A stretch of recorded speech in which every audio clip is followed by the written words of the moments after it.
Hey folks, Mike Iaconelli, final day of the 2011 Bassmaster Classic. You know, it's been a pretty tough tournament. We've had fog glaze every day, and the bites really kind of turned off down in Venice. You know, those big fish aren't showing up.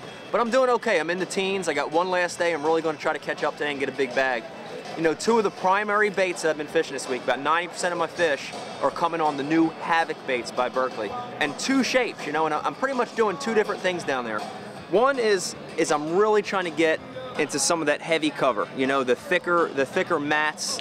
It's a lot of dead hyacinths blown into the reeds, and with that I'm using a 3/4 ounce tungsten weight. I'm using a big 5/0 hook, and I'm using that brand new Devil Spear bait that I designed. And you know, that bait is streamlined, it's compact, it gets through that cover, but yet it's got a tail that has vibration, and that's the key to trigger those inactive fish to bite.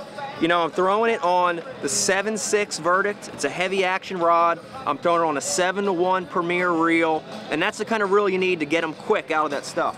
But they're not all in that real thick cover. The other half of the fish I'm catching this week are on the outside of the cover. You know, the more scattered vegetation, the little clumps of milfoil, the little clumps of hydrilla. And for that stuff, I'm using Skeet's bait. I'm using the Pit Boss. I'm using it in a really cool color called Orange Vampire, and it's just a great crawfish imitation down there. It looks a lot like the crawfish that they're eating. I'm fishing out with a lot lighter weight. I'm using a 5/16 ounce weight.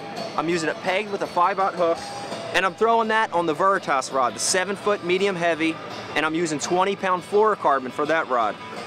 This whole week I've had the 1-2 punch, go in thick, go out a little bit. Both techniques I'm using the Havoc bait. Mike Iaconelli here, 2011 Classic. Look out, I'm making a comeback today.